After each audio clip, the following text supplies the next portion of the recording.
नेपालको महँगी, गरिबीको हेपा, बेरोजगार हुँदा लाचार जिन्दगीको पीडा।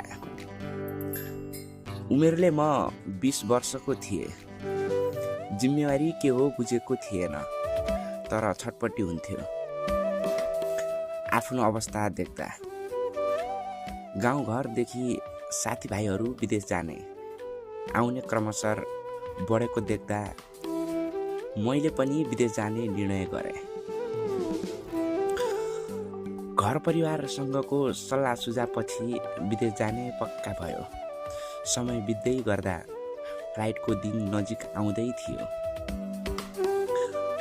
मिति 2075 साल मङ्सिर 8 गते घरदेखि बिदाई लिएर म काठमाडौँ नाइट बसको यात्रा गर्छु। उमेरले सानो, त्यही माथि घर छोडेर पहिलो पटक अर्को कुनै अपरिचित मुलुक जाँदै थिए। बस आफ्नै गतिमा निरन्तर गुडिरहेको थियो।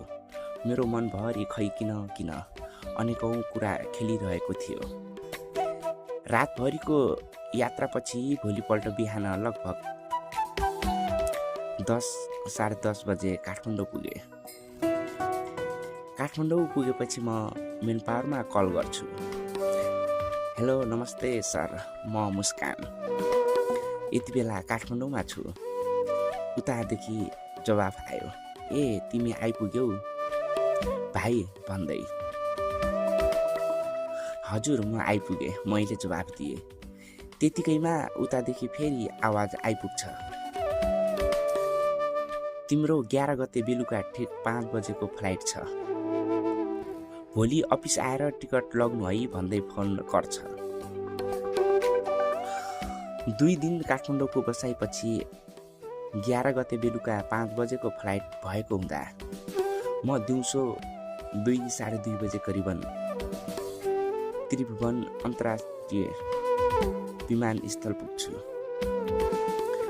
टिकट र बाँकीको सबै कागजात चेक जाँच गराएर म विमानस्थलमा रहेको यात्रु हलभित्र हातमा पासपोर्ट र टिकट लिएर 5 बजेको पर्खाइमा बसेको हुन्छु।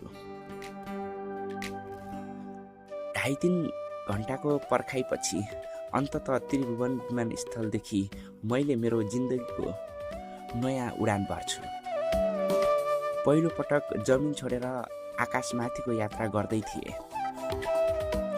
मानिसको मन न हो, सकारात्मक सँगसँगै नकारात्मक विचार पनि मस्तिष्कभरि उत्पन्न भइरहेका थिए। सगरमाथा भन्दा माथि ती बादलहरू चिर्दै खुल्ला पन्छी जस्तै जहाजको त्यो उडानमा सुरुमा डर लागे पनि बिस्तारै त्यो उडान निकै आनन्दमय भएको आभास भइरहेको थियो। 4 घन्टा आकाशमाथिको यात्रापछि म मलेसियाको एयरपोर्टमा उत्रिन पुगे। त्यहाँ पुगेको केही समयपछि कम्पनीदेखि हामीलाई लिन एकजना विदेशी नागरिक आइपुग्यो। बोली भाषा नमिले पनि नबुझे पनि हामी सबैले हेल्लो हाई गर्यौं।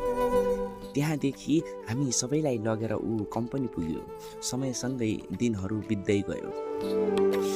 कामकाज पनि ठिकै राम्रै चलिरहेको थियो।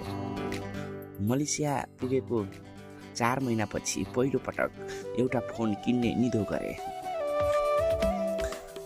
तर कसरी चलाउँछन्, के गर्नुपर्छ केही थाहा थिएन। सँगै बस्ने साथीले फोनको बारेमा सबै कुराहरू सिकाए।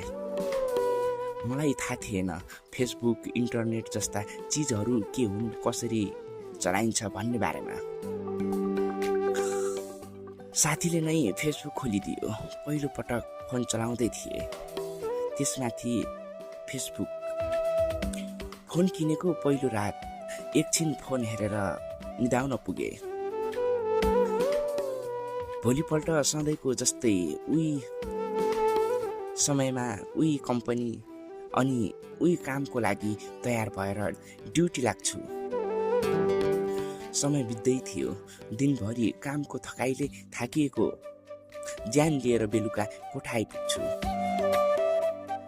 परदेशी जीवन जो थियो यो भोको पेटको लागि गर्न पर्ने सबै काम हाँसी हाँसी गर्नु पर्दो रहेछ। बेलुकाको खाना खाएर बिस्तारामा पल्टिँदै म मेरो फोन खेलाउन थाल्छु। फेसबुक हेर्दै थिएँ। हेर्दा चिटिक्क परेको मुहार देख्न पुगे अनि साथीलाई सोधे के यो फेसबुकमा कुरा पनि गर्न मिल्छ र भनेर। साथी मुस्कुराउँदै जवाफ दिन्छ, मिल्छ नि लाटा, किन नमिल्ने, बरु भन कोसँग कुरा गर्ने मन गरायौ। प्रत्युत्तरमा मैले फोटो देखाउँदै जवाफ दिए, चिनेको त छैन, यिनैसँग बोल्न खोजेको, तर कसरी बोल्ने। साथीले मेरो हातमा रहेको फोन आफूले लग्दै भने, अरे यार, कुरा गर्नको लागि पहिले साथी बन्नुपर्छ। साथी बनाउनको लागि तिमीले यतादेखि फ्रेन्ड रिक्वेस्ट पठाउनु पर्छ। तिमीले पठाएको रिक्वेस्ट उनले एक्सेप्ट गरिन् भने बल्ल कुरा हुन्छ भन्दै साथीले आफै रिक्वेस्ट पठाइदिए। मलाई डर थियो कहीँ मेरो रिक्वेस्ट एक्सेप्ट हुँदैन कि भन्ने कुराको। एकछिन फोन खेलाएपछि म सुत्ने तयारी गर्छु, तर मेरो मन निकै उथल पुथल भइरहेको थियो। खै किन मनभरि कुरा खेलाउँदै यता र उता कोल्टे फेर्दा फेर्दै कतिखेर निदाउन पुगे पत्तै भएन। बिहान घडीको अलार्मसँगै उठ्न पुगे। ड्युटी जानु थियो, फोनतर्फ ध्यानै गएन। म मेरो टिफिन प्याक गरेर कम्पनीतर्फ लाग्छु। जब दिउँसोको खाना खाने टाइम हुन्छ म टिफिन खोली खाना खाँदै थिएँ। त्यतिकैमा साथी आइपुग्छ। साथीले सोधिहाल्यो, कुरा भए त हिजो रिक्वेस्ट पठाएको केटीसँग। म एक पलको लागि झस्किएँ। एकछिन पछि मैले साथीलाई जवाफ दिएँ, नै यार, भएको छैन, फोन हेर्नै पाएको छैन, अब बेलुका कोठा पुगेपछि हेर्छु। फेरि साथीले भन्यो, हैट लाटा, अहिले समय छ नि, खै फोन देऊ त, म हेर्छु रिक्वेस्ट एक्सेप्ट भएको छ कि छैन। म मेरो फोन साथीलाई दिन पुग्छु। साथीले फोन समाउँदै भने, कुरा मात्रै गर्ने हौ कि मन पारेको छौ भनेर। म हाँस्दै जवाफ दिन्छु, हामी छोरा मान्छे हो, हाम्रा आँखाले कहिले कुनै चिज मन नपराएका छन् र।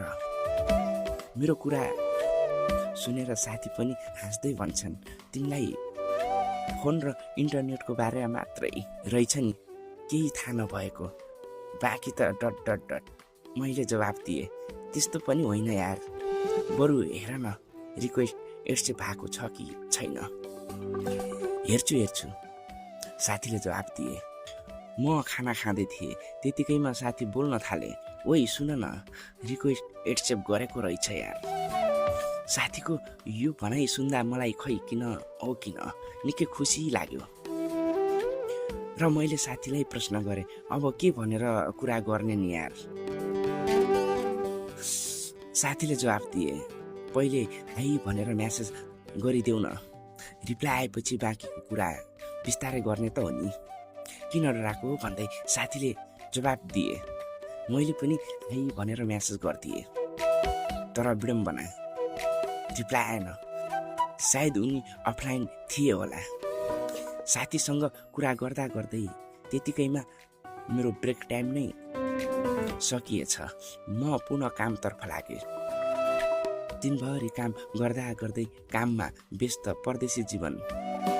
बेलुकाको छुट्टीको समय कतिखेर हुन पुग्यो थाहा नै भएन। हामी सबै कम्पनीदेखि कोठातर्फ लाग्यौँ।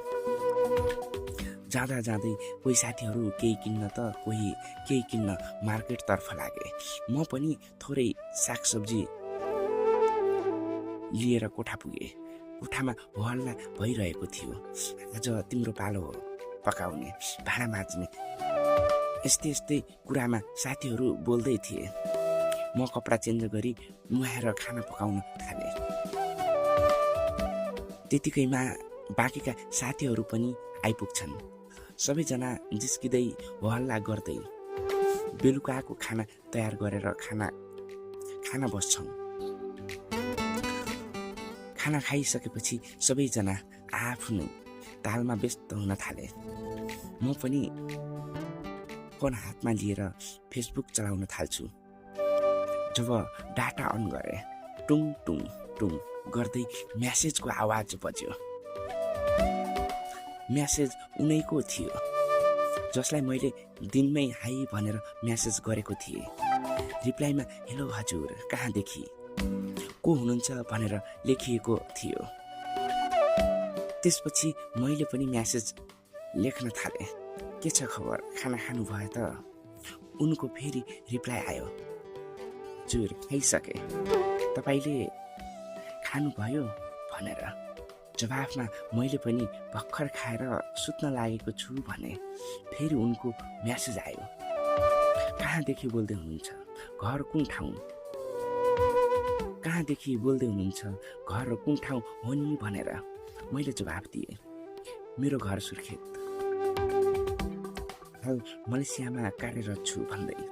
फेरि उनको म्यासेज आयो, ए हो र, कति भयो नि विदेश गएको भन्दै। मैले जवाफ दिएँ, 5-6 महिना भयो भर्खर आएको। अनि हजुरको घर चाहिँ कुन ठाउँ हो नि? प्रश्नको उत्तर दिँदै मैले प्रश्न गरेँ। उतादेखि उनको जवाफ आयो, मेरो घर चितवन हो, हाल नेपालमै छु। मैले भने ए हो र, अनि नेपालमा के गर्नुहुन्छ, जब या पढाइ? उनको जवाफ, नाइ होइन केही गर्दिनँ, यतिकै घरको कामकाज गरेर बस्छु।